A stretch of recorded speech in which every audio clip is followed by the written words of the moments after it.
Terima kasih atas kesempatannya. Nama saya Delvino Trigantara Bastom dengan NIM 2019-210528. Di sini saya akan mendeskripsikan usaha hasil dari wawancara kelompok saya.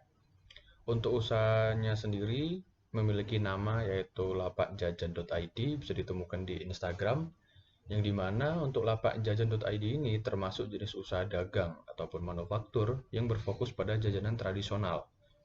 Usaha ini dimiliki oleh wirausahawan muda yang bernama Chris Della dengan memiliki 2 karyawan di dalam usahanya. Dari usahanya ini, lapakjajan.id menjual berbagai macam jajanan, salah satunya yaitu donat. Sebelum berjualan, pemilik usaha akan menyiapkan bahan-bahan terlebih dahulu seperti tepung, telur, gula, dan mentega, bertujuan untuk membuat produknya, yaitu donat. Setelah semuanya terkumpul, maka pemilik usaha akan memulai membuat donat dengan bahan-bahan yang sudah disediakan dengan bantuan alat-alat penunjang, seperti contohnya mixer guna mencampur adonan, hingga akhirnya donat yang sudah jadi siap untuk dijual. Dan untuk lapak jajan.id ini menjual donatnya dengan harga 15.000 per wadah, yang dimana untuk wadahnya sendiri terdapat 8 buah donat dengan varian rasa yang bermacam-macam, meliputi stroberi, coklat, melon, tiramisu, green tea, dan blueberry. Dan untuk wadahnya sendiri mereka menggunakan wadah Mika. Sekian, terima kasih. Assalamualaikum warahmatullahi wabarakatuh. Terima kasih atas kesempatannya. Nama saya Ananda Salsabila dengan nomor induk mahasiswa 2019-210533. Di sini saya akan menjelaskan tentang identifikasi biaya bahan baku yang diperlukan dalam proses produksi. Yang pertama, ada tepung terigu. Tepung terigu memiliki harga per unit yaitu 15.000 dan pemilik usaha memerlukan 2 kg tepung terigu sehingga jumlah biaya yang dikeluarkan yaitu 30.000. Lalu selanjutnya ada selai.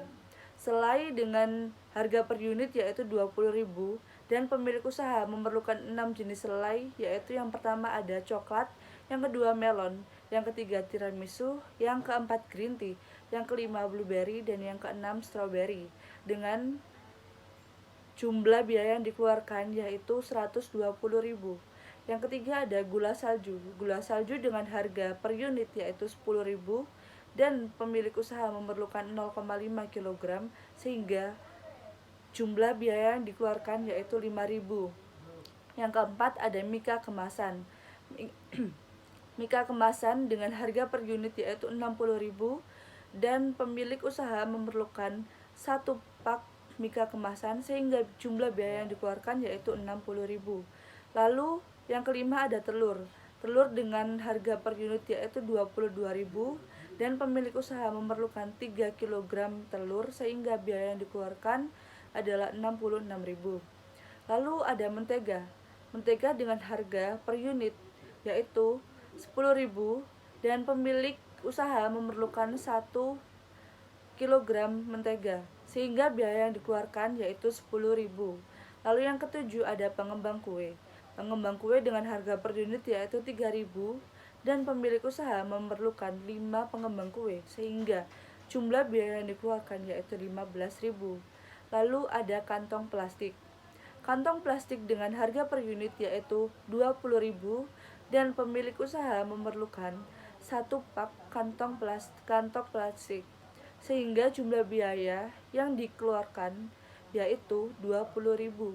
Lalu yang terakhir ada biaya listrik, biaya gas, dan biaya air dengan jumlah biaya yaitu 30.000. Sehingga total biaya yang dikeluarkan oleh pemilik usaha pada 1 bulan terakhir untuk produknya yaitu 356.000. Sekian presentasi dari saya. Bila ada kesalahan kata, mohon dimaafkan.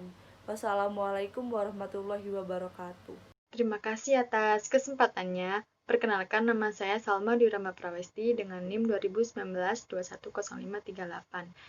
Di sini saya akan melanjutkan presentasi dari teman saya. Di sini saya akan membahas matriks dari hasil survei kelompok kami. klasifikasi biaya berdasarkan penulis objek biaya itu ada biaya langsung dan biaya tidak langsung.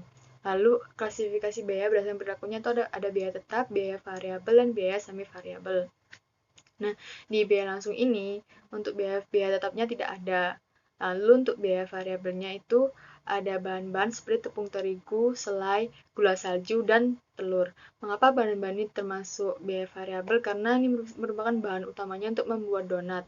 Dan biaya-biaya ini bisa selalu mengalami perubahan setiap bulannya. Misal seperti pembuat donat ini bulan ini ingin membeli beberapa butir telur. Lalu untuk bulan depannya, dia membeli beberapa butir telur dengan berbeda dengan bulan sebelumnya. Jadi tergantung dari pemesanan donat tersebut. Lalu untuk biaya semi variabelnya itu tidak ada. Nah, untuk biaya langsungnya, biaya tetapnya itu tidak ada. Biaya tidak langsungnya untuk biaya tetapnya itu tidak ada. Dan untuk biaya variabelnya itu seperti mika kemasan, kantong plastik, mentega, dan pengembang kue. Mengapa bahan-bahan ini termasuk biaya tidak langsung, biaya variabel? Biaya ini tuh tidak dapat ditelusuri dari bahan utamanya. Seperti itu. Lalu ada biaya semi variabel, itu ada biaya listrik, air, dan gas. Jadi biaya-biaya ini tuh kadang bisa masuk di biaya tetap dan juga kadang bisa masuk di biaya variabel, tergantung dari pemakaian si penjual donatnya tersebut. Sekian dari saya, terima kasih. Terima kasih atas kesempatannya. Di sini saya akan menjelaskan mengenai laporan laba rugi dari online shop yang telah kita wawancarai beberapa hari yang lalu. Di sini adalah periode 1 September sampai 30 September, sehingga satu periode ini adalah 1 bulan selama 30 hari. Pendapatan dari penjualan selama 30 hari ini sebesar 555.000.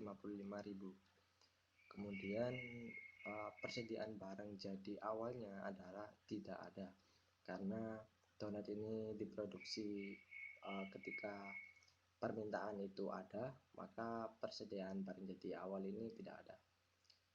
Harga pokok produksi yang telah kita hitung berupa 315.000, kemudian persediaan barang akhirnya adalah 0 juga, karena online shop ini penjualan donat ini laku semuanya, maka dari itu persediaan barang jadi akhirnya.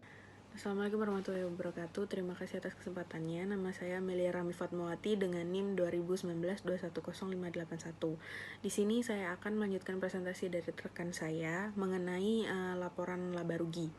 Jadi yang seperti yang kita ketahui di laporan laba rugi yang sebelumnya itu kita sudah mengetahui laba kotornya sebesar 240.000. Nah, langkah selanjutnya adalah kita menghitung biaya operasionalnya yang akhirnya kita akan menemukan laba bersihnya berapa. Jadi di dalam biaya operasional ini ada biaya pelayanan, biaya umum dan administrasi kantor, total biaya operasional, dan akhirnya kita mengetahui laba bersihnya. Oke, jadi di dalam biaya operasional ada biaya pelayanan. Biaya pelayanan yang saya masukkan di situ adalah sebesar 80.000, dari mana itu dari biaya bensin untuk pengantaran donat selama 1 bulan sekitar 80.000. Terus untuk biaya umum dan administrasi kantornya itu tidak diketahui atau 0.